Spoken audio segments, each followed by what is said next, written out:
Good morning po sa ating lahat. Lahat po na nandito sa ating congregation, physical sa worship, dito po sa church, gandi po sa ating mga tahanan ay good morning din po. At inaanyayahan po namin kayo na dumalo po sa ating worship service ngayong umaga. At may I ask everyone to please stand up. Awit po tayo sa ating Panginoon.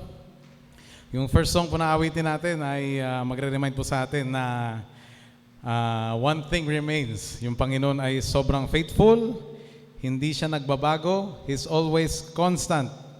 Kahit anong trial, kahit anong pagsubok, kahit anong victory sa ating buhay, ay hindi nagbabago ang ating Panginoon. May I ask everyone to please stand up? Awit tayo sa ating Panginoon.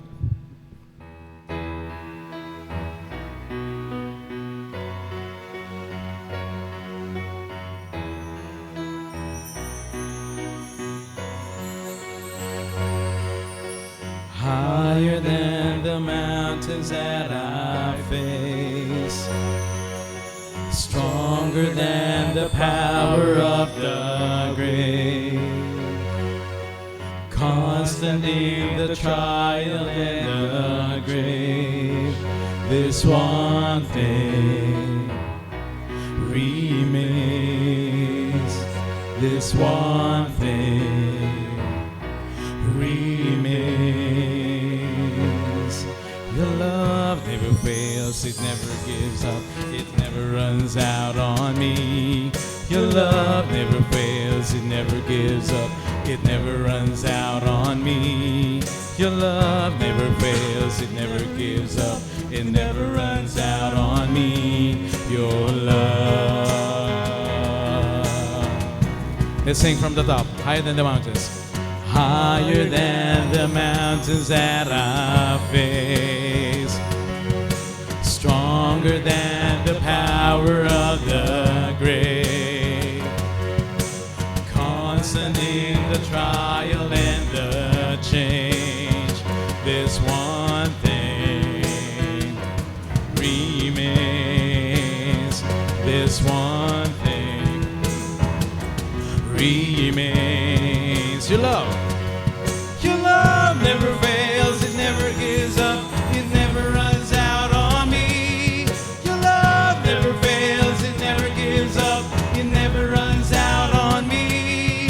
Your love never fails, it never gives up, it never runs out on me. Your love.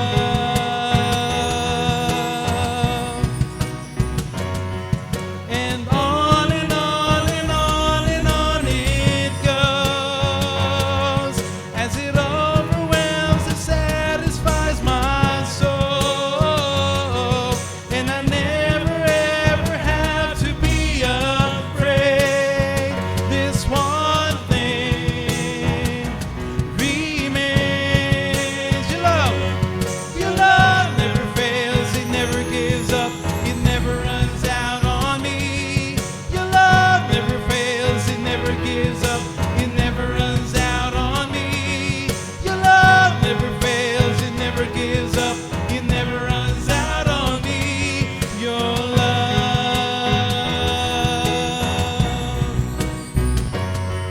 In death, in life, I'm confident and covered by the power of your great love. My debt is paid, there's nothing that can separate my heart from your great love. Your love never fails, it never gives up, it never runs out on me. Your love never fails, it never gives up, it never runs out on me. And on and on and on and on it goes, as it overwhelms and satisfies my soul. And I never ever have to be afraid. This one thing remains. Your love never fails, it never gives up, it never runs out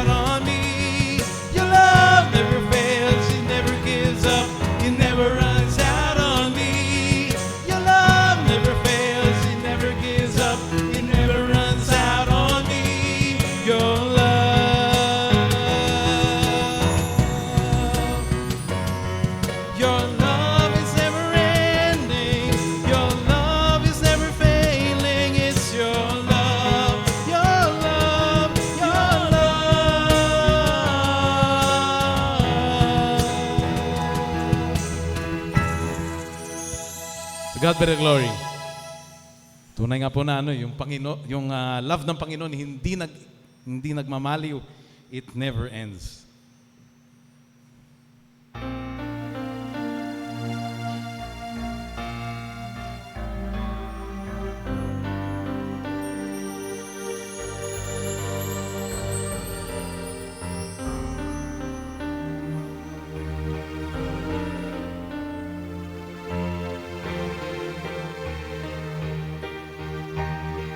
Sa iyong biyaya.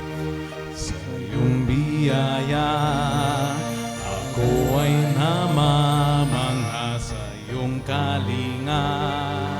Panganib ay di banta sa pag-ibig mo. Palaging ligtas ang puso. Mangusap ka. Mangusap ka. Lingkod mo'y nakikinig sa ingay man. Pulong mo'y natatangi, pag-asa'y ikaw. Sa iyo puso ko'y tatahan. Sandigan. Sandigan ng puso ko ay nahanap sa iyo, Kristo, pangalan mo, kanlungan ko, kailan pa man. Mangusap ka. Mangusap ka, lingkod mo'y nakikinig sa ingay man. Pulong mo'y natatangi, pag-asa'y ikaw. Sa iyo puso ko'y tatahan.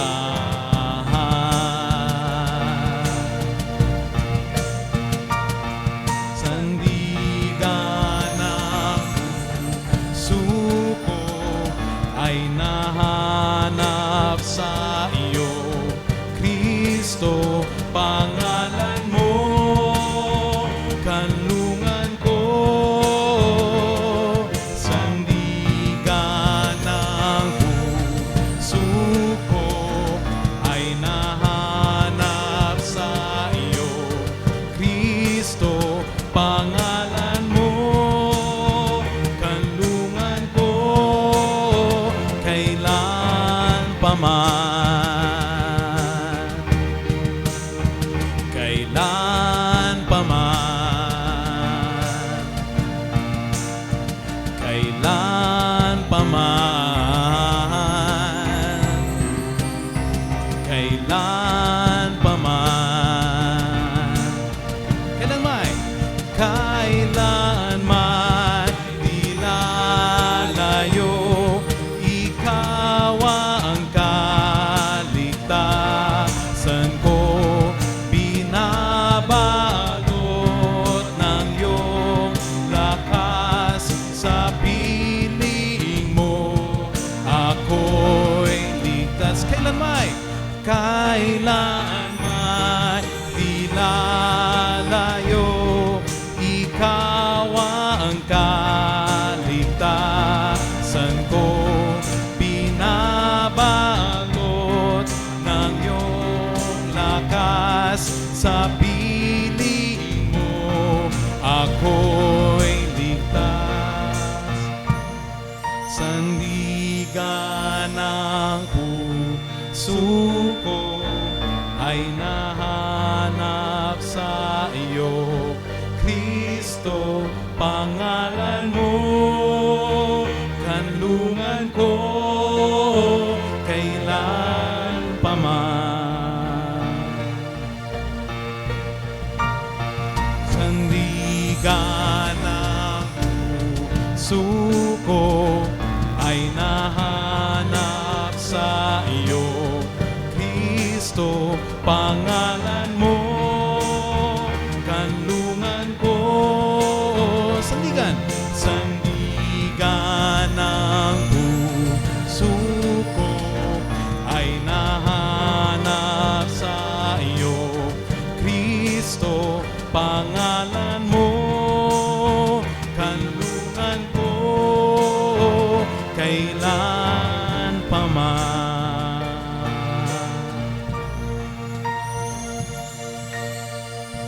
Tunay na ang Panginoon ay ang ating sandigan. Amen.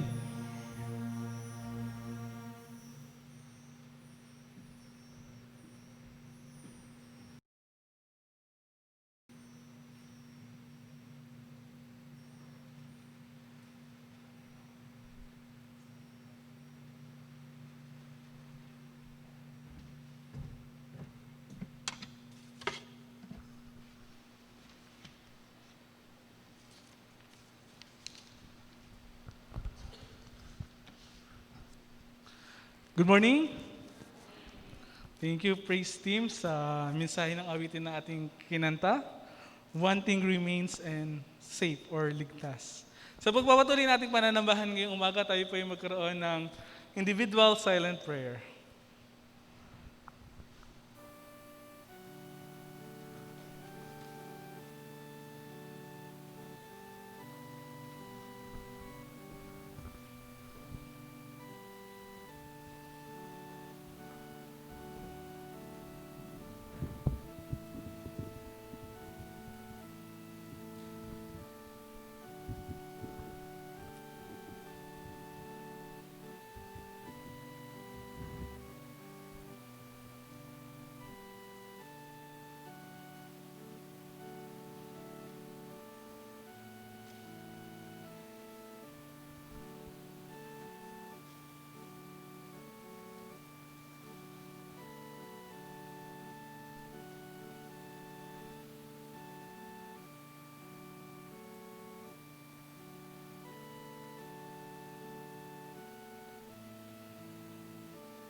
Psalm 95, verses 1 to 7. O come, let us sing unto the Lord. Let us make a joyful noise to the rock of our salvation. Let us come before his presence with thanksgiving and make a joyful noise unto him with psalms. For the Lord is a great God, a great King above all gods. In his hands are deep places of the earth. The strength of the hills is his also. The sea is his, and he made it, and his hands formed the dry land. O come, let us worship and bow down. Let us kneel before the Lord, our Maker. For he is our God, we are the people of his pasture, and the sheep of his hands. Today, if you will hear his voice. Tayo po ay sama-samang manalangin. Let us pray. Dakila naming Diyos na nasa langit, Diyos na banal, Diyos na tapat kailanpaman, Diyos na dakila noon, ngayon at sa hinaharap. Marami pong salamat, Panginoon, sa umaga na ito na inyo pong binigay sa bawat isa sa amin. Na muli, Panginoon, kami po ay inyong tinipon sa inyong pong bahay-sambahan. Na muli kami po ay may pribilehiyo, Panginoon, to worship you, to glorify your name, Panginoon. Salamat, Panginoon, sa nakalipas na linggo na pag-iingat niyo po sa bawat isa sa amin, sa mga nagtatrabaho, Panginoon. Salamat sa inyo pong paggabay. Panguna, Panginoon, sa pagpuprovide ng aming pangangailangan. Salamat, Panginoon, dahil kayo ang Diyos na nagbibigay ng lahat ng bagay na aming kinakailangan. Salamat, Panginoon, dahil sa oras na ito, Panginoon, kami po ay inyong tinipon sa inyong bahay-sambahan. Kami po ay pinagkaisa niyo po sa aming puso't isipan, sa aming kaluluwa, para sa isang layunin, Panginoon. At yun ay itaas ang iyong dakilang pangalan. Sa aming pananambahan sa mga oras na ito, aming dalangin, Panginoon, na kayo po magpatawad sa aming mga kasalanan, sa aming mga pagkukulang sa inyo. Aming hinihingi ng kapatawaran ang mga ito, Panginoon, upang sa aming malayang pagsamba, malayang pagpuri, at pagpapasalamat sa inyong dakilang pangalan ay wala pong hahadlang, Panginoon. Aming dalangin ang bawat parte ng aming pong programa Sa umagang ito, aming dalangin ang inyong pong paggabay, pangunguna sa amin. Sa aming mga tagatugtog, aming dalangin na gabayan niyo po sila sa kanilang mga pipindutin, Panginoon, na mga tono, Panginoon. Sa aming pastor na magdadala ng ipong mensahe, aming dalangin na bigyan niyo po siya ng makalangit na karunungan sa kanya pong pagpapayag ng iyong banal na salita. Sa bawat isa sa aming Panginoon na nandito or nasa kanya-kanyang tahanan, Panginoon, at nakikinig sa aming online worship service, aming dalangin, Panginoon, na ihanda niyo po ang aming puso't isipan sa pakikinig ng inyong salita. Aming dalangin, Panginoon, na makasamahan po namin na pupunta sa aming bahay sambahan. Kung sila may nasa daan, aming dalangin ang iyong paggabay sa kanila, pag-iingat sa kanila upang sila rin po ay makasama sa mga oras na ito. Sa aming mga kapatiran na may karamdaman, aming dalangin, Panginoon, ang kagalingan sa kanilang mga sakit, Panginoon. Ang lahat ng ito, Panginoon, aming dinadalangin sa tanging pangalan ng aming Panginoong Hesus. Amen. Maaari na po kayong magsiupo. Muli, magandang umaga po sa ating lahat. Magandang umaga. Sa pagpapatuloy ng ating pananambahan sa umagang ito, tayo po'y umawit ng himno para sa ating Panginoon. Kantahin po natin ang makapangyarihan ang dugo. Kantahin natin lahat ng stanza.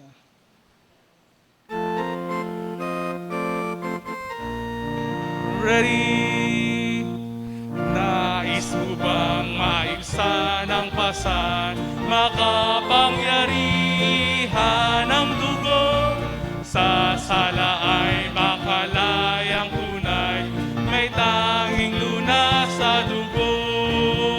Dugong mahal ng kordero ay makapangyarihan. Dugo lamang ni Kristong banal, panghugas sa kasalanan.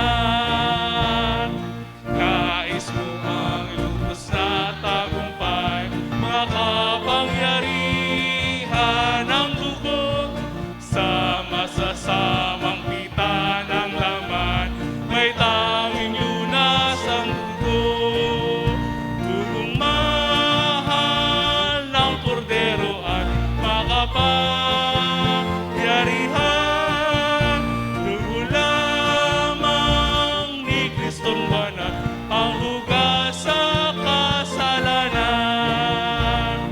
Nais mong kaluluwa'y kuminang, makapangyarihan ng dugo. Lumapit ka sa bukal ng buhay, may tanging lunas sa dugo.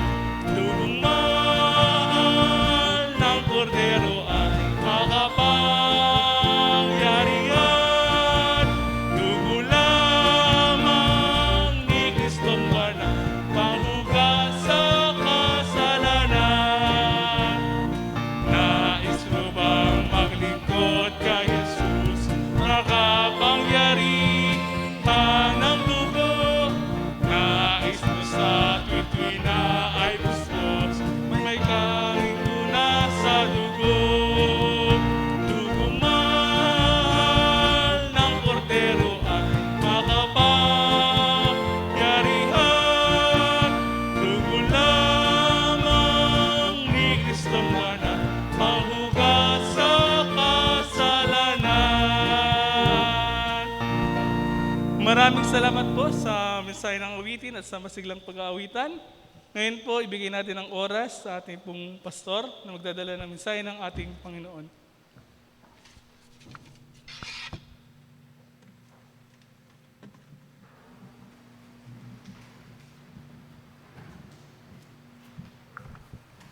Good morning.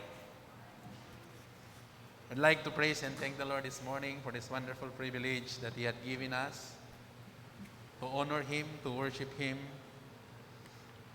to give Him praise in our midst this morning. Kumusta kayong lahat?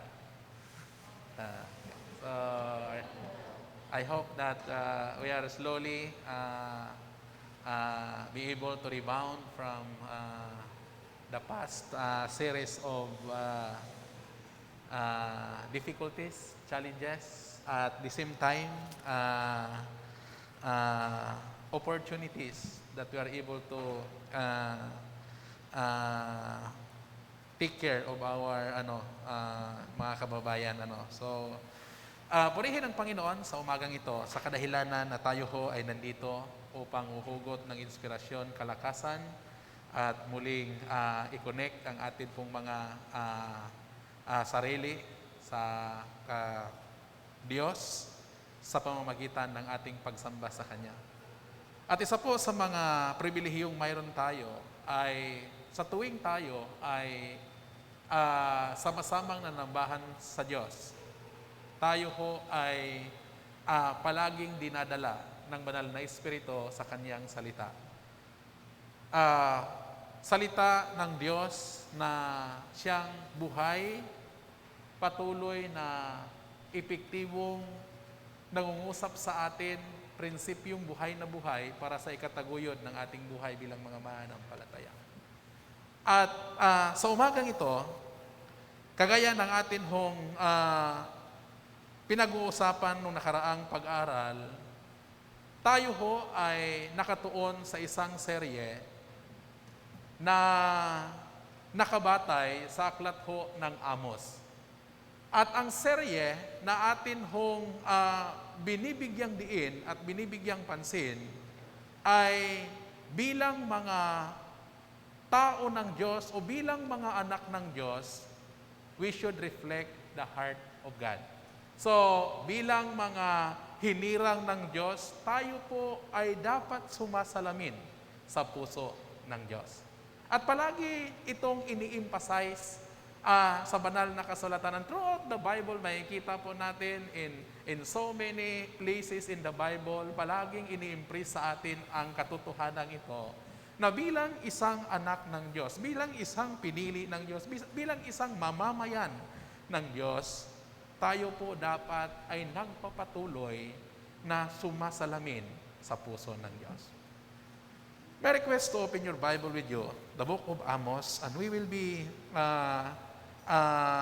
pursuing our series entitled as Living as a People of God, Reflecting the Heart of God.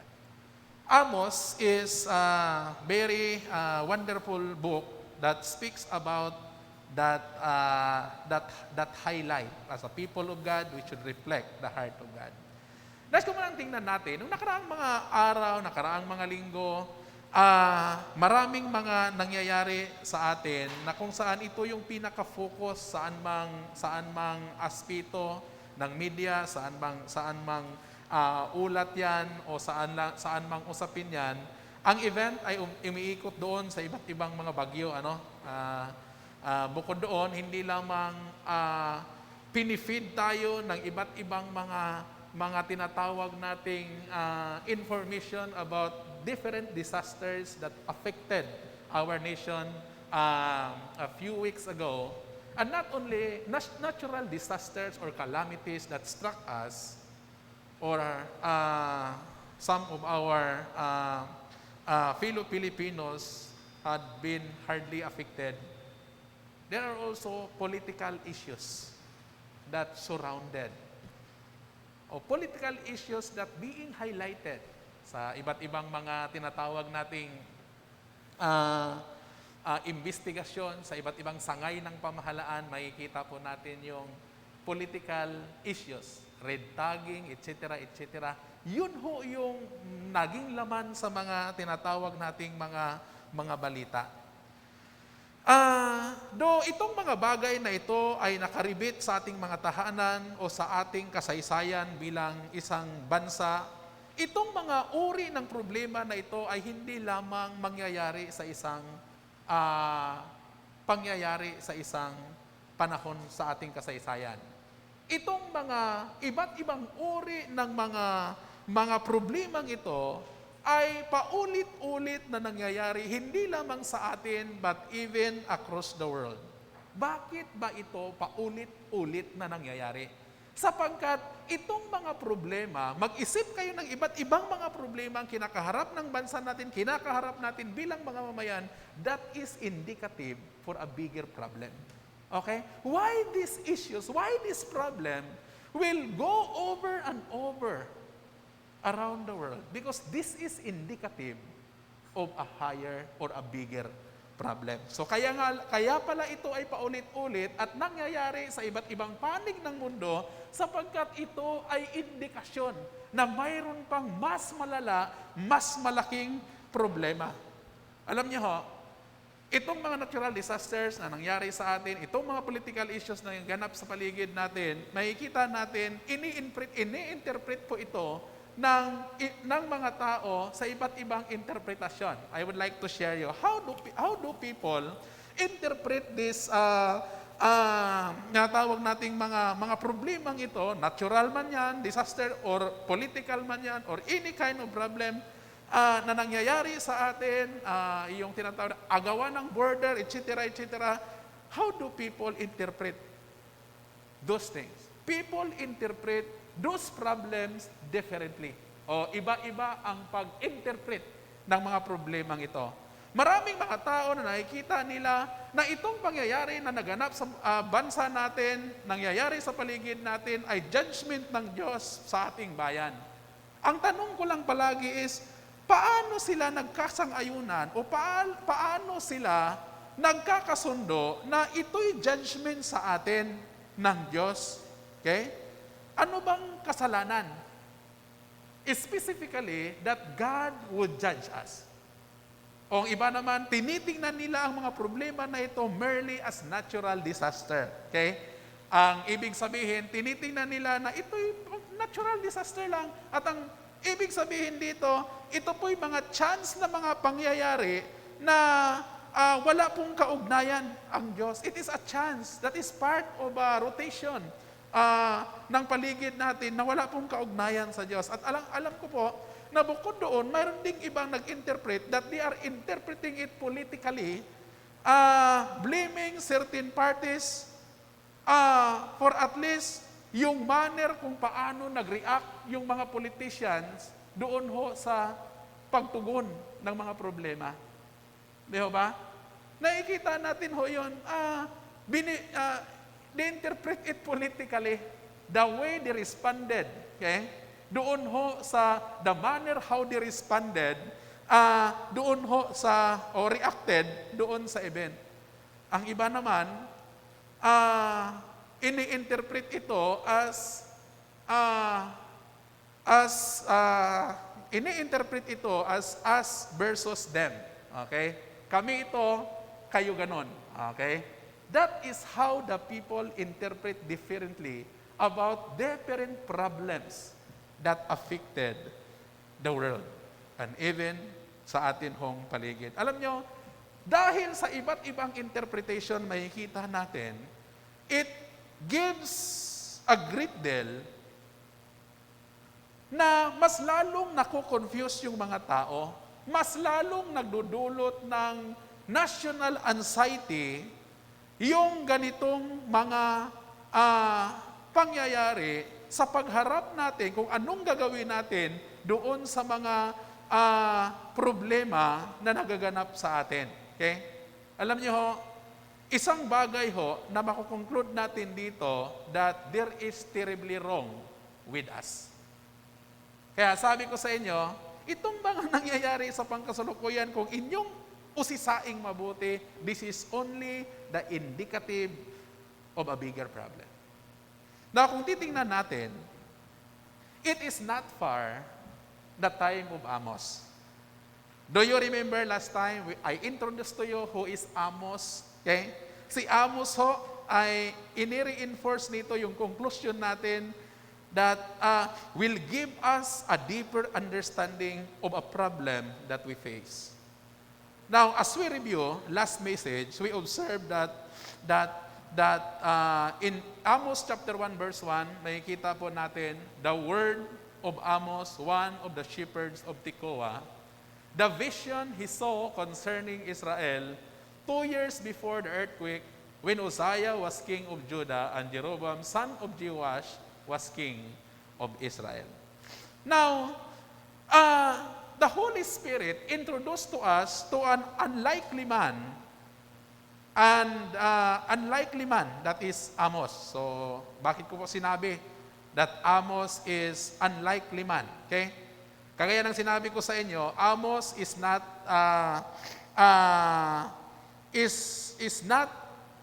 the same with the full-time prophet of God. Si Amos ho ay he rose in the midst of the problem from an ordinary people, ordinary businessman. Okay? Kung maalala ninyo, maintindihan natin na si Amos ho ay ipinapakilala in the midst where the nation of Israel was divided. Okay? Amos was not professional spokesperson of God, but just a farmer na nagmamay-ari ng isang hindi kalakihang mga tupahan at nagmamanage ng farm. Okay? At siya din ay ilagay natin sa equivalent na siya ay pangkaraniwang businessman sa pangkasalukuyan. So, this man, Amos, was an unlikely man. Siya po ay sinit apart ng Diyos upang magbigay ng mensahe, i-proclaim ang mensahe. Ang problema, ang mensahe na dala ni Amos is unlikely message also. Why? Because yung mensahe na dala ni Amos, yan ang pag-uusapan natin ngayon, is unlikely message. Pag sabihin natin unlikely message, parang ito yung mensahe na ayaw mong pakinggan. Ito yung mensahe na wala kang interes o nawain, na kung mayroon bang ibang usapin, yun na lang ang pakinggan mo.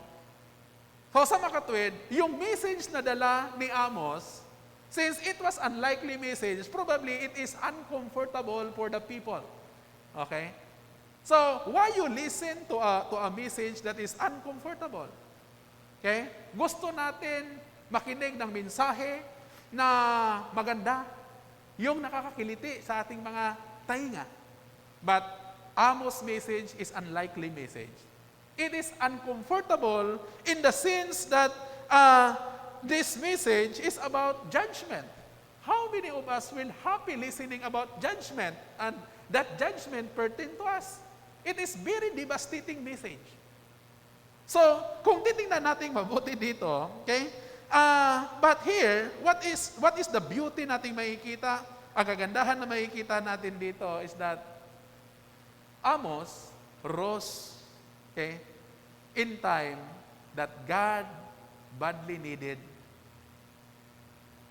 Amos because the nation of Israel, ang bansa, Israel, ay lugmok na lugmok sa kasalanan. Now, sa puntong ito po yung simula nating makikita dito. Okay? Ang purpose ng Diyos, okay, natawagin si Amos o tumindig si Amos sa gitna ng matinding problema ay upang gisingin ang mga anak ng Diyos, ang bayan ng Diyos, na sila ho ay matubos o sila po ay mariskyo mula sa kanilang paglayo sa Diyos. So tinawag niya si Amos upang ipadala niya, tinawag ng Diyos si Amos upang ipadala sa bansang Israel in order to show through them that there was different way to live. So sa makatwid, sukdulan ho ang kailang pamumuhay. So, ang problema lamang dito na ipinabatid ng Diyos sa kanila that they can live different way of life. But the nation of Israel, if we have look at this book, continually to drawn farther and farther away from God and the things that were important to Him. So, ito ho yung judgment na makikita po natin. Beginning verse 2, makikita natin yung simula ng unlikely message, uncomfortable message, a message of devastation to Israel and the surrounding nations. Sabi dito sa ating talata, okay? The Lord roars from Zion and thunders from Jerusalem the pastures of the shepherd dry up, and the top of Carmel withers. If you look at this verse, the first impression, ang unang impresyon na makikita natin dito is about a word of judgment that is coming. Ang sabi ng Diyos, the lion is roaring. Okay? These things not ought to be, okay? Hindi dapat mangyayari. Okay? But here, God is sending His prophet to speak about that. Kaya makikita natin, yung judgment ng Panginoon is a series of judgment and we call it oracle. Now, dito ho, sa susunod, okay, na mga verses na makikita po natin, dito ho magsimula yung iba't ibang tinatawag nating judgment. Now, I would like to look at this passage na mayroon ho tayo little deeper. Now, kung papansinin niyo yung Bible ninyo, mahirap intindihin. Kung kayo po ay bihira lang nagbabasa nitong passage na ito, okay? It is not so really interesting. And many of you will be confused, o naku-confuse tayo, kung atin pong basahin itong aklat, para sa banba, ano ba ang tinutukoy dito? Okay? Now, sa unang pagbasa, sa unang pagbasa natin, magkakaroon tayo ng immediate confusion, okay, at first reading. Pero kung titingnan ninyo, sa pangalawang pagbasa ninyo, and you will read the book of Amos, particularly yung passage natin, we will find, okay, a pattern that need to be understood. Okay? Tandaan ninyo mabuti ha. When you look at this, you have to read carefully. And when you read that our passage carefully, you will find that there is a pattern. Okay? Mayroon pong pattern tayo makikita. So sa makatwid, pag sabihin nating pattern, there was an structure. Okay? Structure na, ano bang purpose nitong structure na ito sa kanyang sulat, sa oracle na ito? Ang structure na ito ay makakatulong sa atin na malaman ano po bang nangyayari. So, ano po bang structure ang matatagpuan natin dito? Now, tandaan ninyong mabuti that the structure we find here is important because wala po tayong ibang indikasyon mula sa timang ito. Okay? Maliban na ang propeta ay nagpadala ng mensahe. So, sa makatwid, tingnan ninyong mabuti na ito ho, si Amos ho ay tumindig siya, hindi instant lang na siya po'y tumatayo sa kalsada, tumatayo sa kanto at nagbibigay ng mensahe kat kaninong tao. This is the important about prophecy. Na si Amos hindi nagmumula sa kanya ang mensahe, hindi siya tumindig doon sa kalye o mga kalye sa iba't ibang lugar at sabihin niya ang gusto niyang mangyari. Bakit? Dito kasi, ang oracle na tinutukoy natin dito is proclamation of judgment from God to the nations. At kung titingnan natin, okay, ito yung realidad about prophecy. Ano bang understanding natin ng prophecy? In 1 Peter, okay, tandaan natin that prophecy did not originate in the heart of the prophet. Instead, prophecy originate on God, okay, originate on God, and people or the prophet speak this prophecy from God. So, sa makatwid, this prophet was carried along by the Holy Spirit. So, tingnan natin. Beginning verse 3, down to verse 2, chapter 2, verse 3, ito ho yung buong oracle na makikita natin dito. Now, listen carefully. This is prophetic message. Okay? So, paano ba nagsimula yung prophecy na ito? So, tandaan niyo na bawat prophecy, okay, nagsisimula sa isang pattern. Okay? Ano po ba yung pattern na makikita natin from chapter 1 verse 3 down to chapter 2 verse 3 is that this is what the Lord says. So, from verse 3 down to chapter 2, makikita niyo po sa iba't ibang nation, they have the same pattern. Okay? it starts with the praise, "This is what the Lord says." Okay? And after that, there is a series of sin. Tama ba? The same pattern na makikita natin. This is what the Lord says, and then followed by sin. So listen carefully. Why I presented that to you, so that it will bring us or give us idea about our topic. What is our topic? The sins of the nations. Now, ito ho yun. From verse 3 down to chapter 2, verse 3, there's a pattern. This is what the Lord says, followed by the different sins, okay, of the nation. So, kung titingnan ninyo, outrage after outrage na makikita natin. Okay? Tandaan ninyo, itong passage na ito na mayroon ho tayo, this is not a poetic or it is not a poem. Okay? No. Ito pong passage na sinusunod natin, okay? There is preaching in this. God is conveying a description here. Amos is conveying a description of God being patient. Okay? Ito yung isa sa mga importanteng bagay about this pattern because it gives us the description of a patient God. Okay? Paano po ba dito ipinapakita ang pagiging pasensyoso ng Diyos? Dito ho, sasabihin ko sa inyo that God is very patient. Okay? Listen, how many sins? 3. Right? God did not jump immediately to judge a single sin. Okay? When the nations committed sin, or the first sin, God did not jump into conclusion to judge these people. Instead, nandoon yung pasensya ng Panginoon, ng Diyos, and these people, after one sin, they committed another sin. And in that second sin, God is still patient.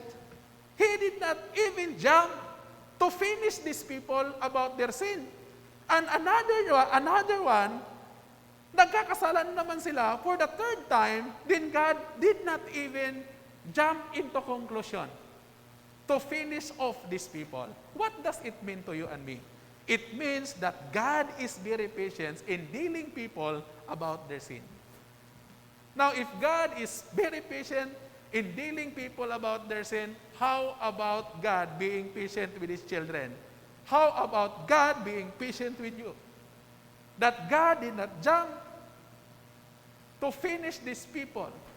Though, look at that, outrage after outrage, but God is descriptive here that He is patient. Pero tandaan ninyong mabuti. There is one statement that I would like to share to you.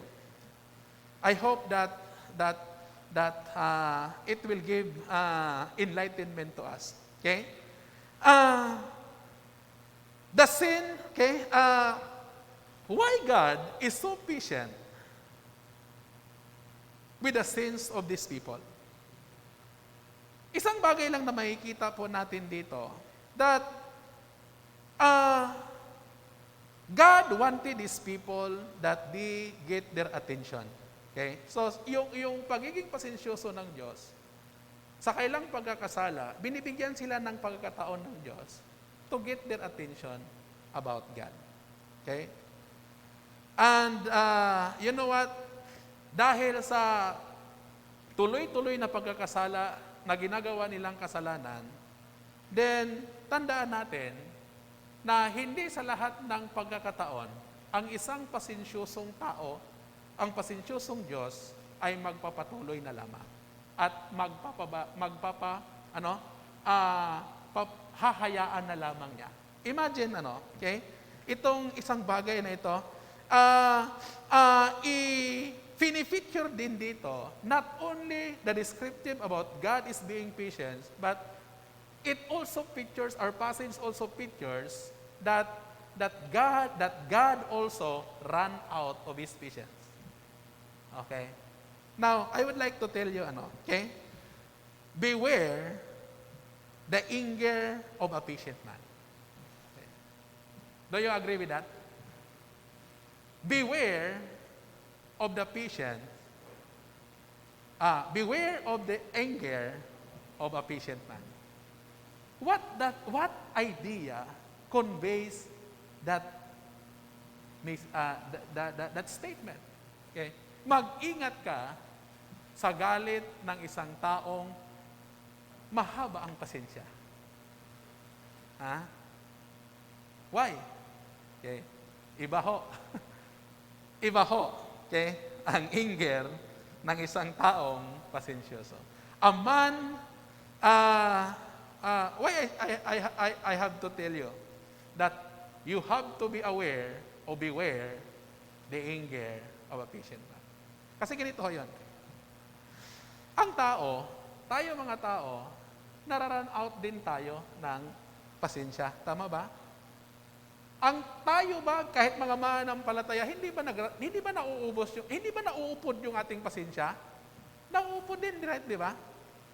Listen carefully, ito yung realidad that a person na nauupod yung kanyang pasensya o run out of patience, nangahulugan lamang that this person has a spine. Okay? Sa makatuwid, hindi lang po siya tinatawag nating like a jellyfish na wala siyang spine, na kung saan kahit ano na lang ang ginagawa sa kanya, so palagi na lang siyang na mapagbigay. No. Man will run out of patience, okay? Because this man is not spineless, but a patient man, kung maraming ginagawa sa hindi maganda, will say, enough is enough. Okay? At ito po yung nakikita natin dito. God is described, in our passage, God was described as patient, but listen carefully, the other side, our book also features about that God will also run out of his patience. Okay? Now, we'll go back to our passage. What is this idea na atin hong makikita dito based on the series of judgment? This is a picture of a life without God. Okay?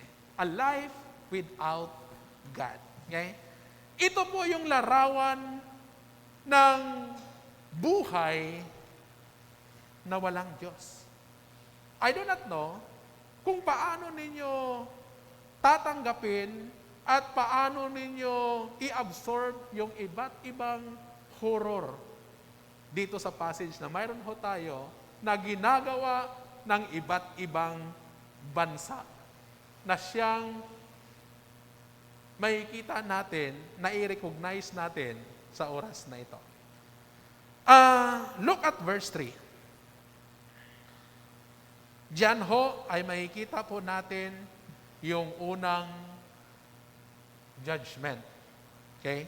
So, tandaan natin na nice ko munang i-explain sa inyo, there are about 7 nations, except Judah and Israel. I will focus on these verses, verse 3 down to chapter 2, verse 3. And these nations, if you have observed, this nation is not a covenant people of God. Beginning Syria, next Gaza, next Phoenicia or Tyre, and Edom, Ammon, and Moab. If you observe, this nation is not a covenant people of God. When we say covenant people of God, ano bang tinutukoy natin dito? Tinutukoy natin na pag covenant people of God, they were chosen people of God. Okay? The nation of Israel is the only nation, okay, a covenant people of God. So, we talk about these nations. If you observe, these people are not covenant people of God. Okay? And probably, with all my heart, I will tell you that these nations are all pagan. Mga pagano po itong mga taong ito. So, if you look at, it gives an idea that these people do so many horror, terrorism, inhuman activity, because that is a picture of a life without God. Now, this is very crucial because though it happened long time ago, but the reality, this subject speaks so much to our time today. At yan po yung gusto nating masilip sa umagang ito. Now listen carefully. Bibigyan ko muna kayo ng idea about the background of this verse na meron tayo, and we will go to the application, we will go to the explanation of these verses. Now, kung papansinin ninyo, makikita natin yung unang bansa na tinutukoy dito. They are not covenant people of God, yet the wonderful thing is that though they are not covenant people of God, God did not disregard this nation. Because God speak to them. Okay? So, hindi dito pinag-uusapan kung pagano ka. The problem here is that God did not disregard you. God speak to you. Okay? Speak to you. Okay? So, beginning number 1, verse 3 down to verse 8 says, okay, this is what the Lord says. Okay? 3 sins of Damascus, even for 4. I will not relent, because she threshed Gilead with sledge having iron teeth. I will send fire on the house of Hazael that will consume the fortress of Ben-Hadad. I will break down the gate of Damascus. I will destroy the king who is in the valley of Aven, and the one who holds the scepter of Beth-Eden. The people of Aram will go into exile to Kir, says the Lord. Now, the first nation na tinutukoy natin dito is Damascus. Okay? And mamaya, as we look at the nation, the different nation, okay, makikita po natin that this nation actually encircle Israel. The center, the focal point of the story is the nation of Israel. But this country that I am telling you, or the countries that we are going to talk about, they were surrounded the nation of Israel. Now listen carefully. Ano po bang kasalanan? Ano po bang makikita po natin dito? Okay? Dito, makikita po natin yung bansa na ito na kung saan sabi ng Panginoon sa kanila, okay? I will not relent because she threshed Gilead with sledges having iron teeth. Gaano ba karumal-dumal ang ginawa nitong mga taong ito, ng bansang ito? Gaano ba kalupit? Gaano ba kahoror? Gaano ba katindi yung horror ng ginagawa nila? Okay? Natandaan natin Damascus, ang tinutukoy dito, this is the capital of Syria. Okay? Now, ito po'y located sa hilagang bahagi ng bansang Israel. At ang sabi ni Amos dito, nagbibigay siya ng larawan sa isang bansa na uhaw na kanya pong i-expand yung kanyang border at yung kanyang ekonomiya sa pamamagitan ng pag-destroy niya, pagsira, pagwasak niya sa lahat ng mga sasakupin nila. And the brutality nating makikita dito is that they threshed Gilead. Now, ano bang ibig sabihin dito? Imagine a threshing machine. Okay? So if you are in a farming, especially rice, okay, you know what thresher is all about. Itong thresher na ito ay siya na yung nag-aani, siya na yung gigiik. Paglabas doon ay talagang butil na. And imagine a humanity being threshed by a threshing machine. Wow. And how that happened? Because these people only, ang kailan pong iniisip lamang is how to expand their borders and economy in the expense of other country. Okay? You know, this is a picture of absolute destruction. They destroy, okay, others for the sake of the expansion of their economy.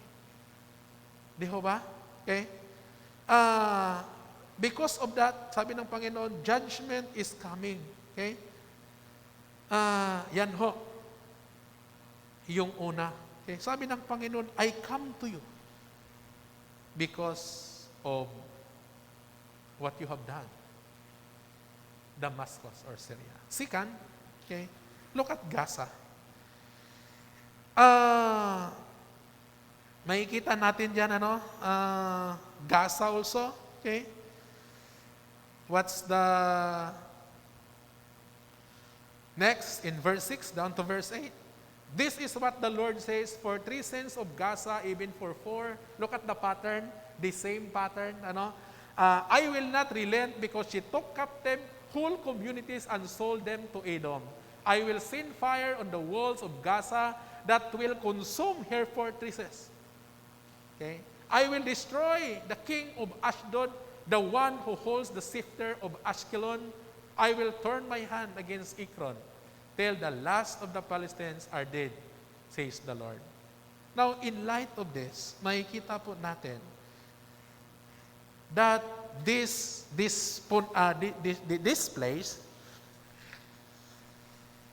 place, or this nation, actually Gaza, it is part of Palestine sa pangkasalukuyan. So look at that these places are surrounded the Israel and Judah. Okay? And this is what happened. Ano bang matinding kasalanan na mayroon ho sila? They have a wholesale of slavery. So sa makatuwid, yung sabihin ng wholesale of slavery, okay? This place has a total disregard to human being. Okay? So sa makatuwid, ano ba yung total disregard of human being? Ang ginagawa nitong bansa na ito, they have wholesale of buying and selling people. So parang itong mga taong ito sa Gaza, okay, they are treating people like a thing. Imagine you are wholesale buying and selling people. And what does it mean to us? It means that these people has no disregard of human being. Okay? Pangatlo nating makikita dito is Tyre. Okay? Where can we find that? The next passage. This is what the Lord says, for 3 sins of Tyre, even 4, I will not relent, because she sold communities of captive to Edom. Disregard a treaty of brotherhood. Now, what does verse speak to us? Now, this verse speaks to us about the sin of inhumanity. These people have a trafficking of human body. Okay? So, the same with Gaza. I can sell, I can move, I can transfer people. Okay? This is what this place, this nation, okay, being judged of their sin. Sabi ng Panginoon, I will come to that nation. I will come to that nation. Number 4, Edom. Okay? In verse 11 to 12, I will not relent because he pursued his brother with a sword and slaughtered a woman of the land. Another sin of this nation is uncalled for hatred. Okay? Uncalled for hatred. Okay? Or they kill your brother with sword. Sa makatuwid, itong bansa na ito is full of fury. Yung anger nila is unchecked. Okay? So, they did not disregard, makikita natin yung treaty na mayroon ho. Okay? They slaughtered, okay? Napakalupit, napakahuror, napaka-horrible natin makikita dito. Number 5, Ammon. Verse 13, sabi niya, basahin ko na lang po sa inyo yung judgment ng Panginoon. Sabi niya, because he ripped open the pregnant woman of Gilead in order to extend his border. Ammon do the same with the act of terrorism. Okay? To achieve their goal, okay? To gain even unjust gain, ginagawa nila yon. This is terrorism. Okay? And finally, Moab in chapter 2. Ito naman, ang ginagawa nila is because he burned to ashes the bones of Edom's king. Okay? what did this nation have done? Wrongfully, they are grinding the body of defeated. Okay? They burn the body alive. Okay? So, they burn the body alive as act of vengeance beyond human judgment. Okay? Now, kung titingnan natin mabuti, okay? Lahat sa mga tinutukoy kong bansa na ito, okay? God is not inconsiderate of the things that this pagan nation did horribly. Okay? All this nation, okay, is not covenant people of God. This nation is a pagan nation, but God still speak to them. So, dito ho, okay, ang Diyos ho, bakit kinakausap ng Diyos? Bakit kinoconsider ng Diyos i-judge itong mga bansa na ito because of i-judge ang mga bansa na ito? Sa puntong ito, kagaya ng sinabi ko sa iyo, they are not covenant people of God. Ang issue dito is not about faith. Anong issue dito? God did not judge, in relation to this issue, okay, God did not judge them about their faith. They are pagan. We know, okay? We know pagan is not good. We know pagan is against God. But do you think because these people are pagan, these people were being judged by God because of their faith? Yun yung basis ba ng Panginoon? Yung pananampalataya ng mga pagano, kaya sila hinahatulan ng Diyos dito? What do you think? It's not about their faith. This is not the issue of faith that God would judge these nations, though they are pagan. Where the issue, why God judges people, is not about the issue of faith, but the issue of their behavior. Okay? It's not about faith, it's about their behavior. So sa makatwid, ano bang nakikita yung behavior ng mga taong ito? Napakalupit yung behavior nila. God will not judge them about their faith, but because of their behavior, yung kailang pag-uugali, yung kailang ginagawa, yung mga karumaldumal na ginagawa nila, that is the concern of God. Now listen carefully, sabihin natin, ito namang mga taong ito ay hindi naman nila alam. Okay? Ito namang mga taong ito is ignorance naman sa patungkol sa mga bagay sa Diyos. Kaya ginagawa nila. You know what? Okay? God does not excuse ignorance, nor did He regard our nation's ignorance in any shape or fashion. Why? Because God created man in His image. And God created man in moral being. Pag sabihin natin, God created man in moral being, meaning to say that man has conscience. Hindi yan ginawa ng Panginoon na ignorante sa lahat ng mga bagay. Lahat ng tao ay nilikha ng Diyos. And they were created morally. Pag sabihin natin moral na silang, they were created moral being, they have conscience. Kaya, mananampalataya ka man o hindi ka mananampalataya, you have conscience. Ano ibig sabihin ng conscience? Yan yung sinasabi sa safeguard, di ba? Pag sabihin natin conscience, you have knowledge about right and wrong. Okay? Mayroon tayong simpleng, tinatawag nating simpleng idea patungkol sa kamalayan ng mabuti at masama morally. Okay, ang pinag-usapan kasi natin, mga mananampalataya, we are not only talking about good moral, we have biblical conformity. Okay? Pero sa mga hindi pa mananampalataya, they have that good moral. Kaya nga tinuturo sa mga school, good moral character. Hindi naman sila mga Christian, but they are taught about good moral. To identify right from wrong.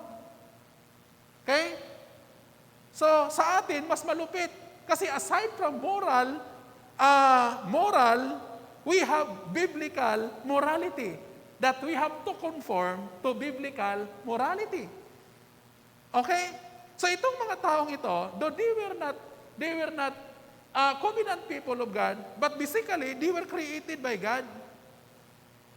And they are created moral being, so therefore they have conscience. But you know what? What they do? They are doing things parang walang kakonsensya. Imasakir mo yung tao, you name everything what we have seen in this passage. Now sa puntong ito, God does not excuse the ignorance, nor did He regards nation's ignorance in any form or shape. Okay? Now, dito we are created by God, with conscience, who know what is right and wrong. Okay? Who know what is right and wrong. So,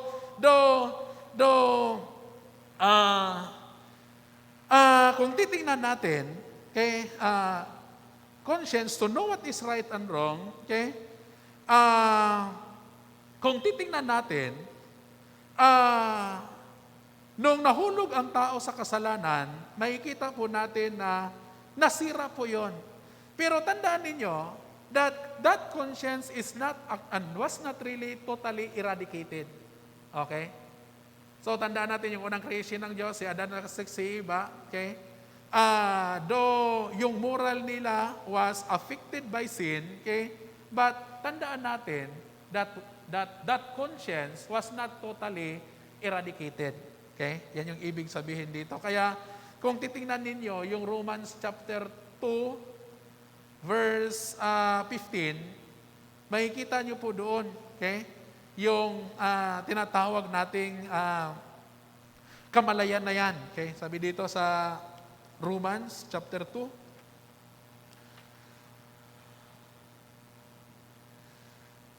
okay, sabi niya dyan, sa verse 15,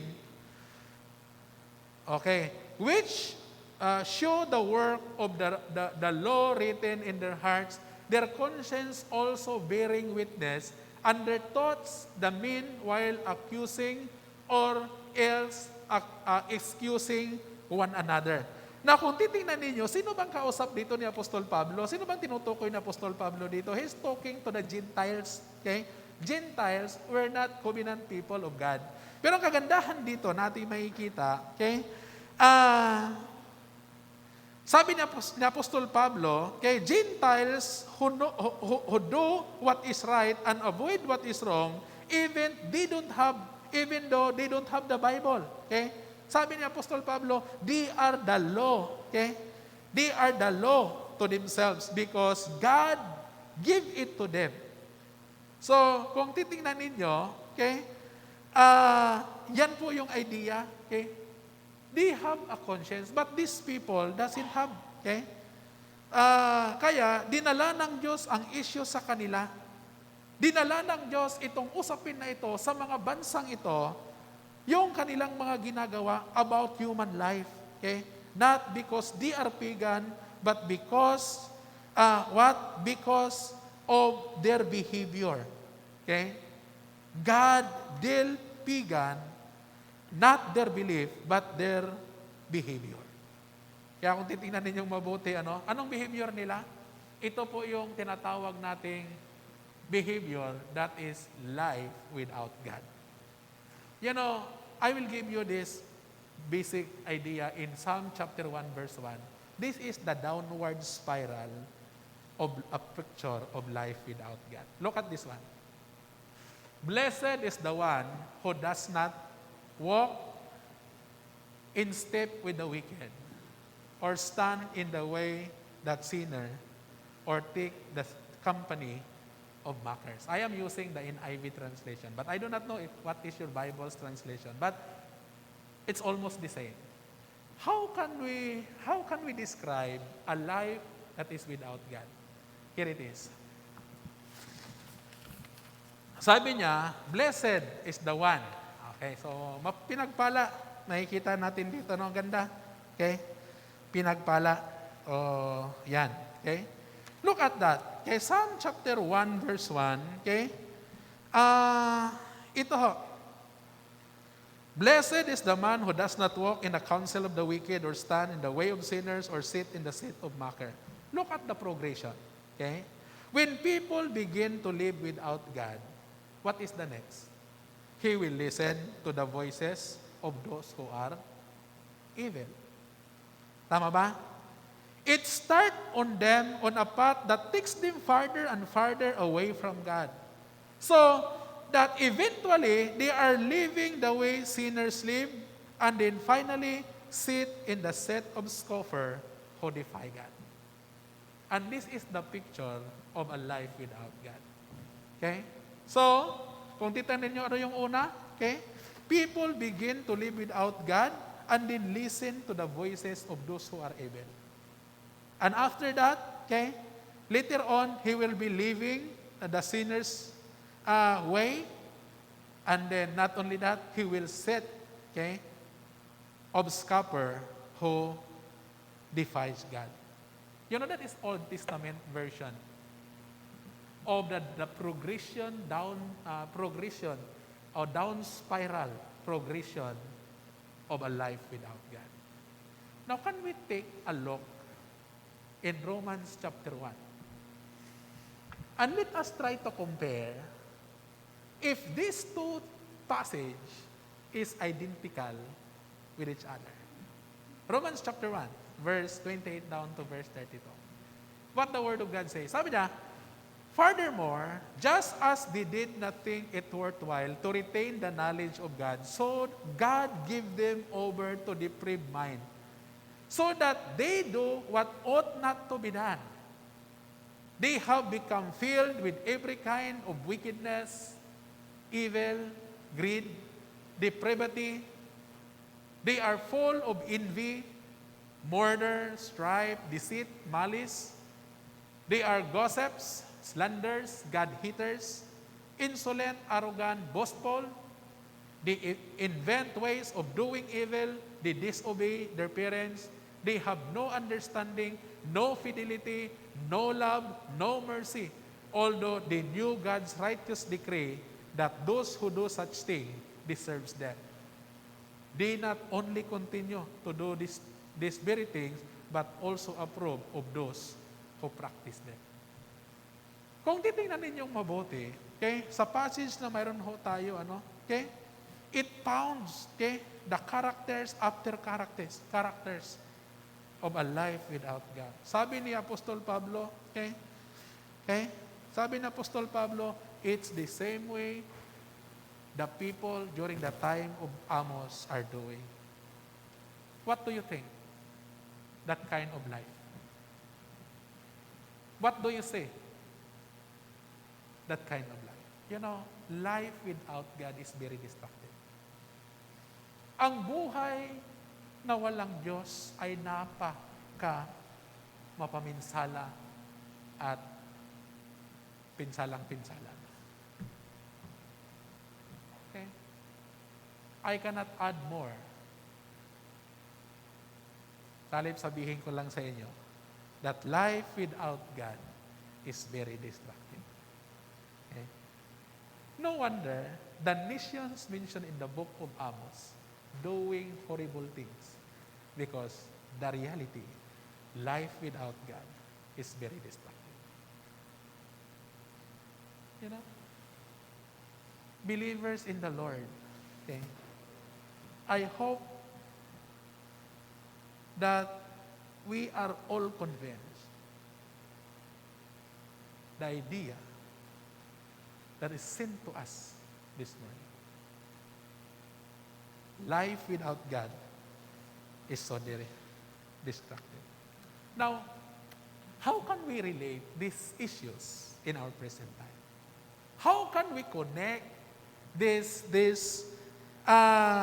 principle long time ago to our time today? How can we make this principle alive in our time? You know what? This is what happens sa pangkasalukuyan. There is a severe competition. Okay? I would like to connect by giving you an idea about severe competition. In other words, okay, there's another synonym of severe, that is cutthroat competition. Sa pangkasalukuyan, we call it the cutthroat competition. What happened to the different nation? They trace people, okay, just to increase border, just to gain economy, they kill people, etc., etc., they sell, napakarami, okay? What's that? Because they want become relevant. So ginagawa nila yon para maging relevant sila sa bansa, sa paligid nila, saan-saan man. And you know what? We can bring this home to where we live sa pangkasalukuyan. Okay? How can we take in the tragedy of sinfulness and its destruction? Okay? You know, isa po ito sa mga bagay na itong mga problema ay nagbibigay sa aking attention, okay? The problem of sin. Kung paano po ito nadidevelop sa ating mga puso, okay? At kung titingnan natin, hindi lamang nadidevelop sa ating mga puso, but how it was developed in our society at large, okay? Alam niyo ho, napakarami ko pong aklat na binabasa. Mayroon akong na mga aklat, okay? Na talagang binibigyan ko ng pagkataon na kahit papaano mabasa ko. In my tablet, I have 800 books, e-books nandoon sa aking tablet. Saan ba ako? Nagbabasa ako. And my wife, kung kami mapunta sa SM, I make sure to visit book sale. At bawat punta ko doon, I have to bring one book. Yung iba hindi ko nababasa. I was captured by the cover. Okay? I judge sometimes the cover. Pero sabi na, don't judge the book by its cover alone. Gina-judge ko minsan wala palang laman yung wala naman palang kalaman-laman yung sinusulat. But listen carefully. This is one book that I really, really admire about a book written by Donald Miller. Okay? Ang title po nito is Searching for God Who Knows What. Okay? So, dito sa aklat na ito ay kanya pong nilalarawan yung pain at yung naidudulot ng kasalanan. Okay? And little by little, ito yung isa na nakikita ko na trahedya sa buhay na wala ang Diyos. Okay? At marami po siyang mga tinatawag nating metaphors and in some way of looking things that have been helpful. Okay? Paano po ba yun? Okay?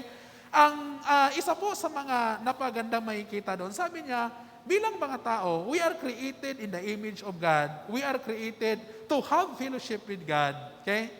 And the only person who can name us, who understand who we are, who gives us the sense of worth and place, is God who created us, who invites us into relationship with Himself. But what happened on that fateful day when we chose to rebel against God was that the very relationship with God was taken away. So, okay, sabi niya sa aklat niya, if we are designed to gain our sense of purpose from our connection with God Himself, what happens when that is lost? Okay? Sabi niya, in that powerful description of tragedy of Garden of Eden, sinulat ni Donald Miller yung statement. Sabi niya, Miller writes about Adam and Eve. Sabi niya, and this feeling. So, yung feeling na naputol po yung ugnayan ng tao at saka ng Diyos, that is very painful for Adam and Eve.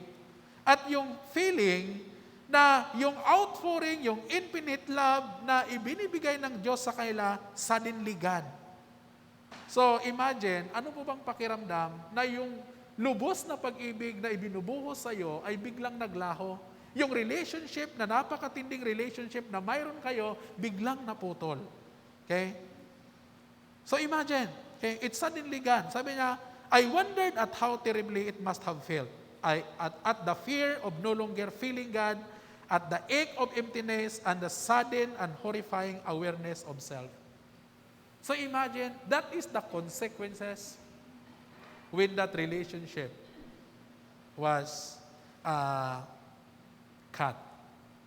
Now, dito ho sa puntong ito, okay, kanya pong ibinabahagi yung isang illustration. Sabi niya, if there is no longer a God in my life who tells me who am I and what I'm worth, who invites me to live for this purpose, in relationship with Him, then where do I go to fill the hole that was created by this awful awareness of myself in all my inadequacy? Ang suggestion ni Miller, sabi niya sa isang metaphor, okay? Sabi niya, ibinahagi niya doon yung isang lifeboat experience, okay? So imagine nyo, ibinahagi niya doon yung isang lifeboat experience. And look at this picture. Okay? Itong picture na ito is a lifeboat experience na itong bangka na ito ay lulubog. So imagine how many people are there? Ilang tao nandyan? 2, 4, 6, 8. 7, 2, 4, 6, 7. And imagine that each person represent different people in society. Mayroong homeless, mayroong nabahaan, mayroong mayayaman, abogado, doktor, pastor, teachers. And imagine like that. At itong bangka na ito, itong baruto, itong bangka na ito ay lulubog. Para hindi lulubog, they have to decide. Anong gagawin? They have to throw person. Now what will you do if you are part of that society? If you are part of those on the boat, okay, para hindi ka mahulog o ihuhulog, itatapon, what will you do? What will you do? Here's the idea. Okay?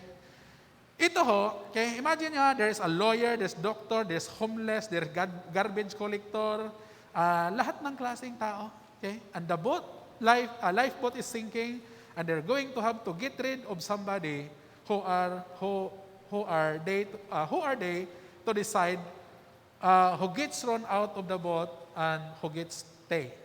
At sinuggest niya, okay, that life without God is like that lifeboat experience. That what we are doing is trying to justify why we should stay on the boat. Okay? Ang trabaho natin ay gina-justify natin ang ating mga sarili. Bakit hindi ako karapat-dapat ihulog? Di ho ba? Okay? Without God, okay, to tell us, what we're worth. We look for everyone else to say, we're valuable. Okay? So, hindi na, dahil wala kang ang Diyos, okay, yung ibang tao ang magsasabi kung ano ang worth mo. Okay? Ano ang halaga mo. So, anong ginagawa mo para itong mga taong ito ay sasabihin sa iyo na karapat-dapat ka na hindi ihulog. So you have to go to the great lengths to get others to say that I'm worth keeping. So gagawin mo ngayon yung kaya mong gagawin na ma-impress yung ibang tao na sila ay unison na magsasabi na hindi ka nga karapat-dapat ihulog o itapon. Okay? So, if going to that great length, so you do things to impress them. Another, you have to make alliances with those you consider stronger. And you have to disassociate yourself from the weak people who might more vulnerable to be being thrown out of the boat. Okay? Now listen carefully. Totoo ba ito o hindi sa paligid natin? Totoo ba ito o hindi? Well, it's true. Whether you are a Christian or not. I will give you an example. I am in sport. And oftentimes, I play basketball. And when our team wins, we all win. Pag ang team namin natalo, sila natalo. Di ba? So hindi mo inamin na ikaw yung dahilan because you think you are more valuable than them. Sinasabi mo yung team mo natalo, ang sinabi mo natalo sila. Because you are thinking you are more valuable. You have to ally yourself with those who you think is stronger, and you disassociate yourself. You think more vulnerable. Tama ba? Okay? Ito ho yun. Ini-impress natin, okay? Ini-impress natin para hindi tayo mahulog. And you know, the problem is that is really aching the hole in our heart. Okay? That only God can fill. Okay? Di ba? I-associate ko yung mga sarili ko sa mga malalakas, i-disassociate ko yung sarili ko because you think those people would say that you are valuable. And that is the illustration that life without God, no one can tell you who you are and your worth. And you try to think that people who are stronger would say that you are more valuable. So you have to do great lengths. Things that you can impress, you associate, and you disassociate. Right? Ito yung katotohanan natin makikita dito. Okay? Now, okay, dito ho, okay, this is a picture of life without God. Now listen carefully, not only on personal level, look at the nations. Look at the nations also. You are aware of what our country, okay? There is association. We are trying to sinusubukan natin na if pictures our capacity. That we're stronger, we don't need other. Okay? So you disassociate from one and you associate to other. Okay? If you are so very observant, di ba? Makita niyo yung mga political alliances. Di ba? You disassociate and you associate because what? Okay? You think that those who are stronger will tell you that you are strong. You know? And it is not only applied to a personal level, to the national level, but even to what? Even to our spiritual level. Sa buhay natin bilang mga mananampalataya, sa buhay natin bilang mga Christians, sometimes we also fall on that category. That we claim that we as Christian, okay, experience also the same kind of problem. Our problem is that we think that we are more or feel morally superior than the rest. Therefore, we define unrighteousness na nangyari sa paligid natin because we think that we are more superior than the other. And we are thinking that hindi tayo maihuhulog because of that mentality. Right? You know, this is enlightening para sa bawat isa sa atin. Do not embrace that lifeboat mentality in your life. Do not embrace, because it is not the people who define who you are. It was God who defined who you are, who we are. Kaya kung titingnan natin mabuti mga kapatid sa pananampalataya, okay? Kahit tayo bilang mga mananampalataya, dapat hindi tayo mag-isip ng ganong klaseng kaisipan. Dahil tayo ay mananampalataya, we are morally superior than the other. Be careful.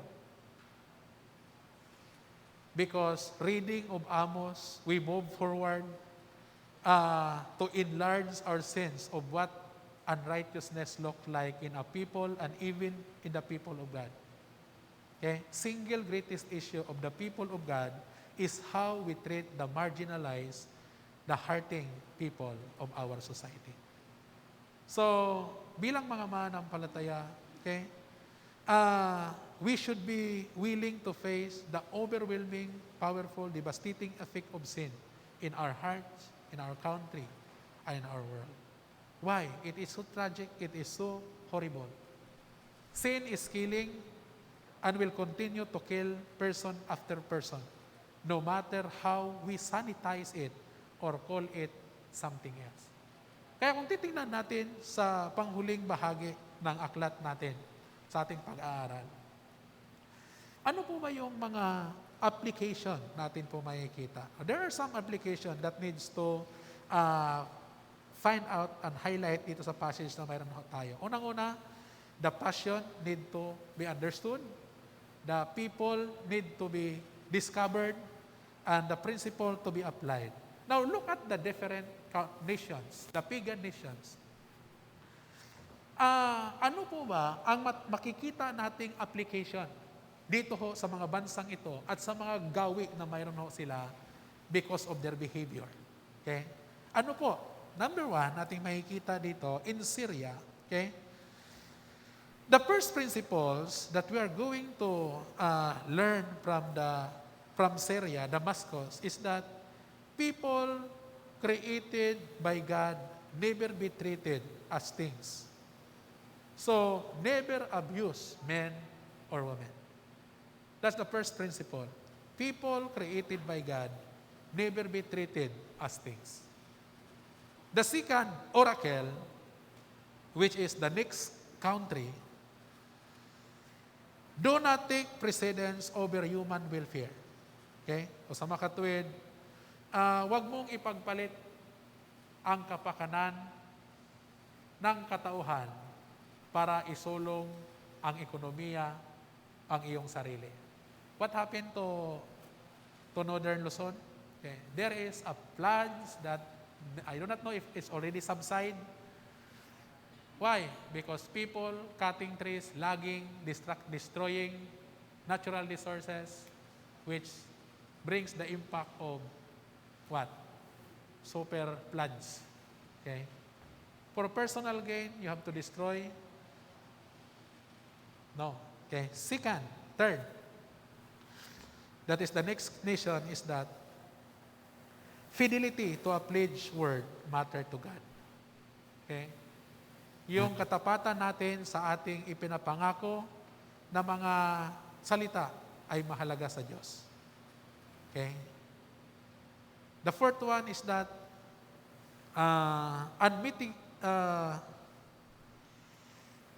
unmitigated hatred is inadmissible with God. Do you remember the hatred that they have? The vengeance that they burn and kill? Okay? Unmitigated hatred is inadmissible with God. Number 5, the next nation, nothing moves God to punish so much as wanton cruelty to the helpless and hopeless. Okay? And finally, the last chapter 2, verse 1 to 3, cruel vengeance has no unjustifiable place in human behavior. Okay? Cruel vengeance has no unjustifiable place in human behavior. Now that is the general application nating makikita based on the nation. And how can we narrow it down to us bilang mga mananampalataya? This is our conclusion. Amos, kung titingnan ninyo yung effort ni Amos dito, okay? Ano yung effort ni Amos dito? Saan siya nag-i-effort? Nag-i-effort si Amos dito to draw the attention of the people of God to their own role in relation to the horrible event happening na makikita natin sa paligid. Siya po ay gumuhit ng larawan sa buong mundo without God that is sick, that is decaying, that is dying, and that is destructive. And that is the world we live in sa pangkasalukuyan. That is the world in which the power of the transforming gospel of the Lord Jesus Christ alone is adequate, and a relationship with God through Christ alone is available. So, ang sabi ni Amos dito, in our application, we have to preach that message not because we want to demonstrate some sort of religious superiority or moral superiority, but because we are heartbroken by sin, by the effect of sin. So, ito po yung challenge para sa bawat isa sa atin. Okay? nakita ninyo ang kalagayan ng paligid natin. Nandito tayo bilang mga mananampalataya. Ano yung ating series title? Living as a people of God. What? Reflecting the heart of God. So the reason behind, why Amos stand in the midst? Because he was a covenant people of God. He is a people of God. And he wants to reflect the heart of God to the people around him. So this morning, believers in the Lord, I submit to you that in one way or another, we have that bigger picture in our life. That you as a children of God, tayo bilang mga anak ng Panginoon, magkaroon tayo ng significant impact. As a children of God, reflecting the heart of God, and even to the problem that is prevalent sa paligid natin sa pangkasalukuyan. So continue to shine, live as a people of God. Let us pray. Father God in heaven, we would like to thank you and praise you for this opportunity. Thank you for your word that we have studied this morning. May it fill our hearts and our mind and experience the blessing of experience the transforming power of your word. In Jesus' name we pray. Amen. Amen.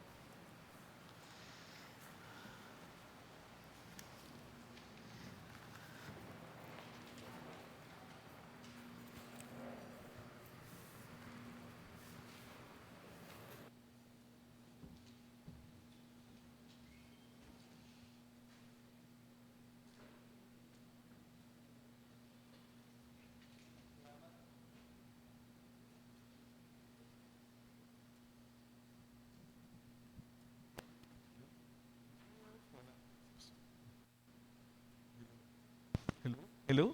Ayun. Salamat, Pastor, sa mensaheng na inyo pong dinala. And still, good morning sa bawat isa sa atin. Good morning po. As closing song po, kantahin po natin ng Sa Mga Pangako'y Umaasa. Yan.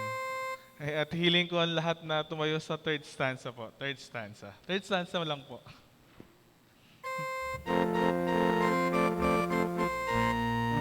Ready? Lahat ng pangako ng Diyos na Ama, tibay ko sa pananampalataya. Ang buhay ko ay sa liwanag niya, lagi sa pangako'y naasa.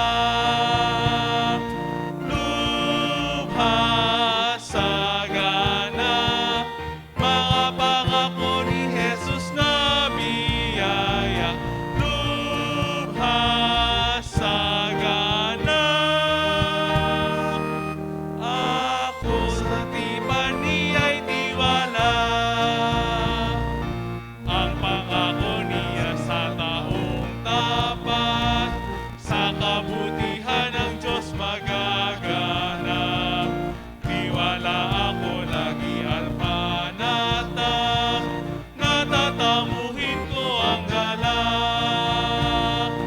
Lubha sagana, mga pangako ni Jesus na biyaya.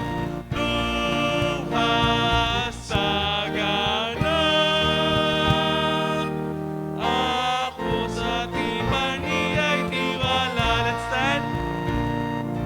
Lahat ng pangako ng Diyos ay tapat, tanglaw at lakas ang buhay kong angkin. Siyan sa dalita'y katulong natin, ng kasama ay gahisin. Lubha sagana, mga pangako ni Jesus na biyaya. Lubha sagana, ako sa tipan niya'y tiwala. Tayo po'y manalangin para sa ating offering Let's pray. Mapagpala namin Diyos na nasa langit, Diyos na dakila sa lahat. Maraming pong salamat, Panginoon, sa lesson na aming pong natutunan sa umagang ito. Salamat sa mensaheng inyo pong ibinigay sa amin, Panginoon. Reminder, challenge po sa bawat isa sa amin. As your people, we need to reflect your heart, Panginoon. And salamat din po, Panginoon, sa biyaya na inyo pong binigay sa bawat isa sa amin. Salamat, Panginoon, sa financial provision na inyo pong pinagkaloob sa bawat isa sa amin. At sa mga oras na ito, kami po ay privilege, once again, Panginoon, to give our offering sa inyo. Amin po dalangin na kayo po ang gumamit nito, Panginoon, para sa ikalalago ng inyo pong banal na gawain. Ang lahat na ito, Panginoon, amin dinadalangin sa tayong pangalan na ay Panginoon Jesus. Amen. Mari na po kayong magsiyo po.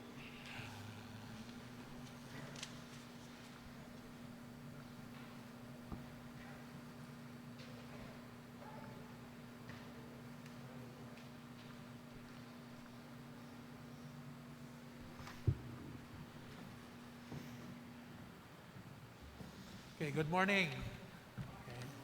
Okay.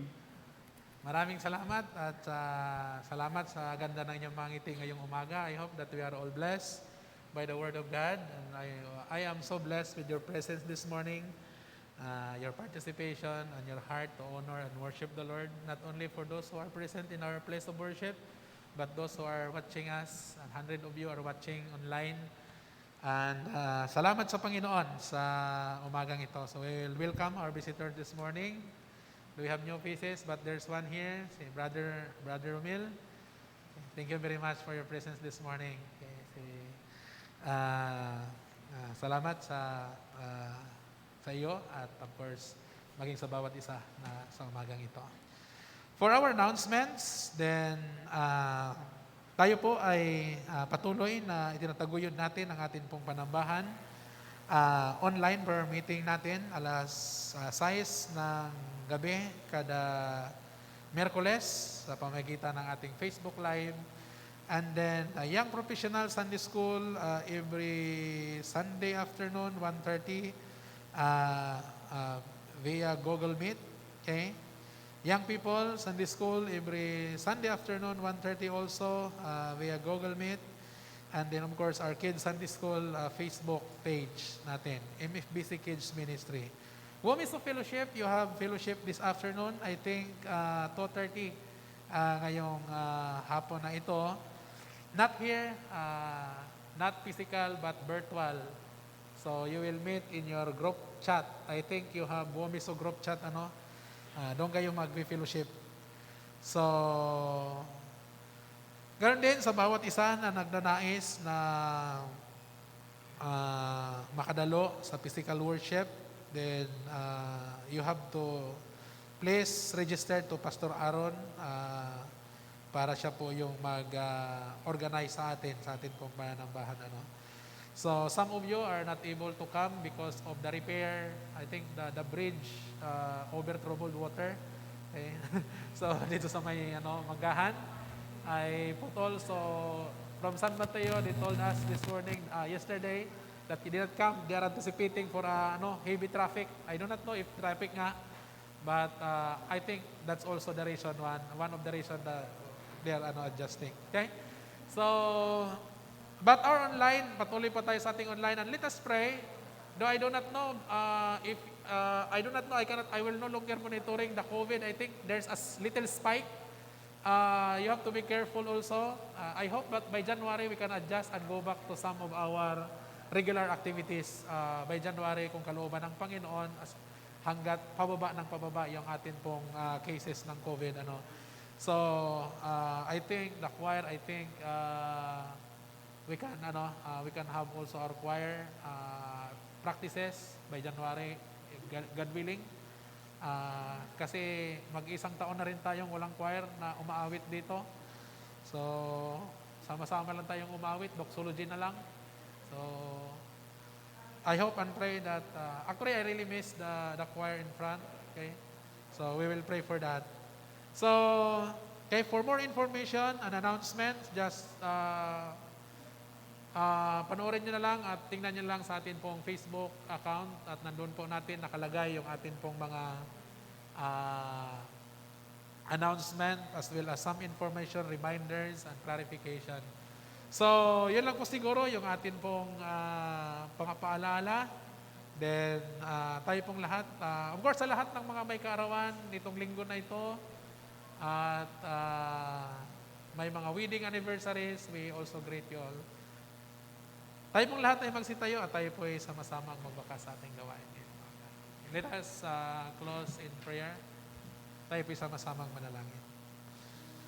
Dakilang Diyos na makapangyarihan sa lahat, we would like to praise you and thank you, God, for the wonderful privilege that you have given us in our time to honor and worship, Panginoon, sa oras na ito. Thank you, God, for keeping us safe. Thank you for sustaining us by your grace.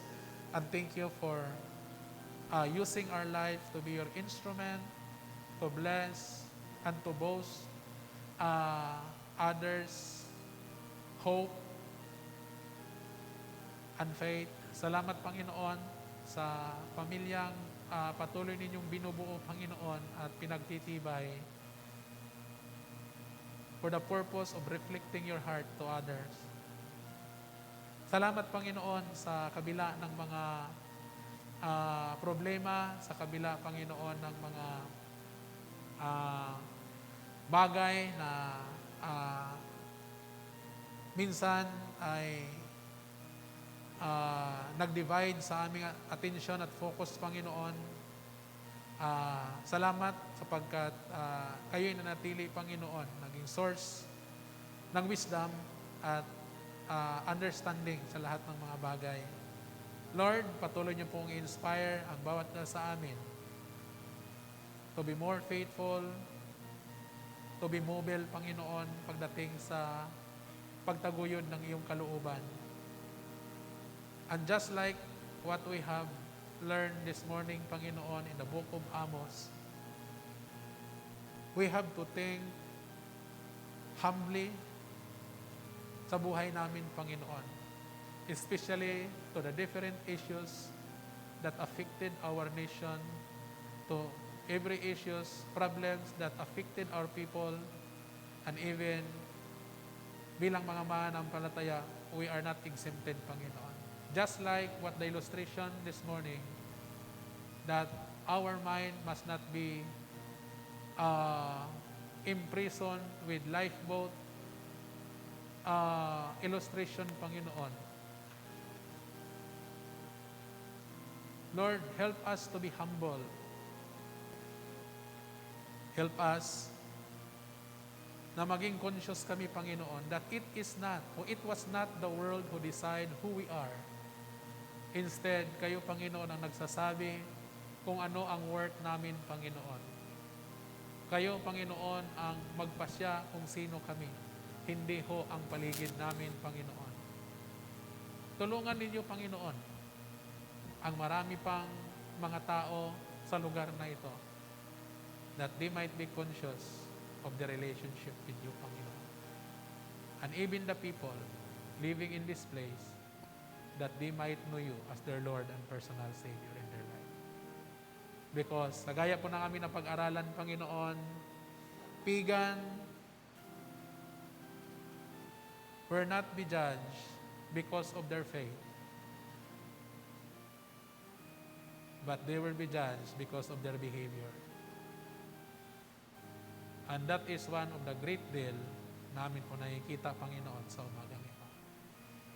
At bilang mga mananampalataya, Panginoon, I hope also that our behavior as Christian will be a light, will be a salt, that not only gives light to the surroundings, but it's like a salt that it savors and also fertilize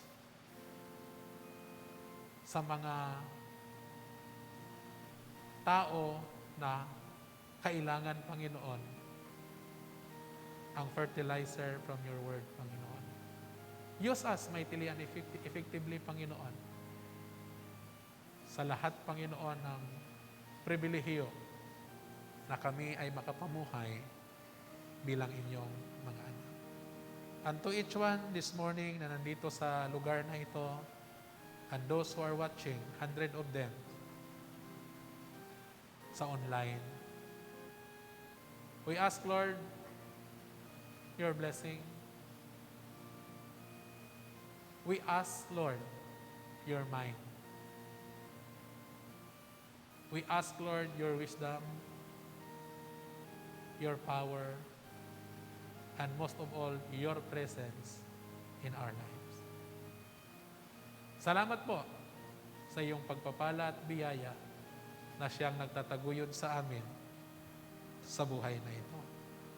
Lord, we commit to you the days coming na kayo, Panginoon, ang patuloy na mag-sustain sa amin at patuloy na manguna sa lahat ng aming decision.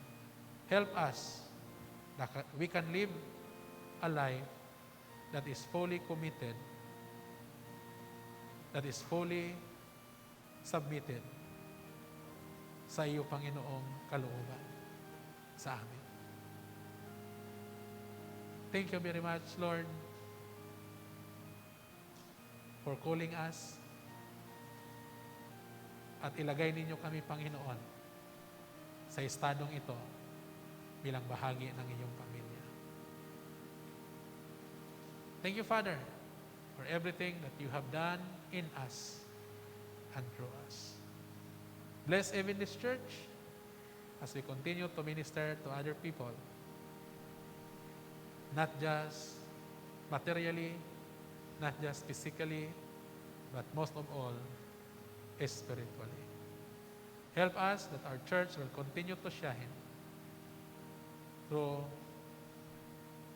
your faithful members in this church.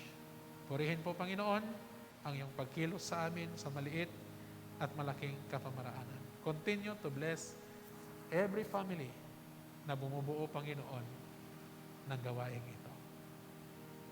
Kagalingan ng mga karamdaman, pagbubuo sa mga broken relationship, at patuloy, Panginoon, na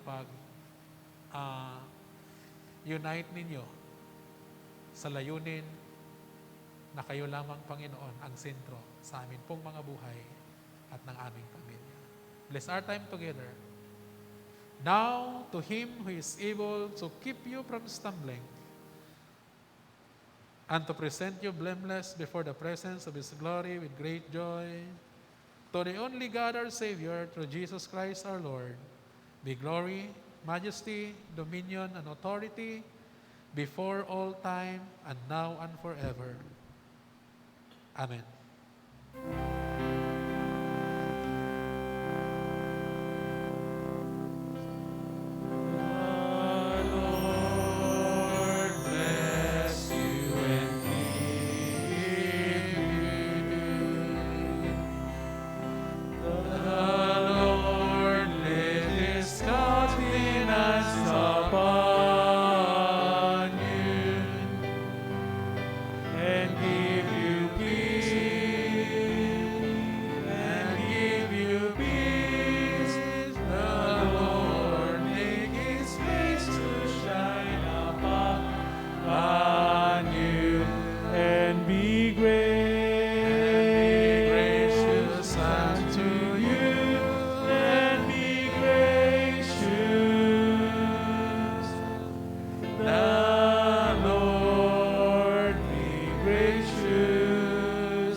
Magandang araw sa ating lahat. Tayo ho ay magbatian.